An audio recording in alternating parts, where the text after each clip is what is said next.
అంధకారమున దీపంబులేక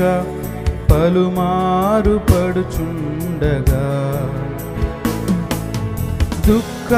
నిరాశ యాత్రికులంతా దారి తప్పి ఉండగా దుఃఖ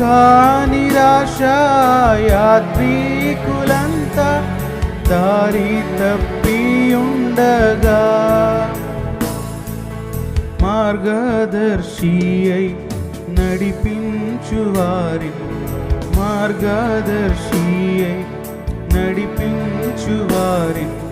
ప్రభుపాద సన్నిధికి దివ్య రక్షకుడు ప్రకాశ వెలుగు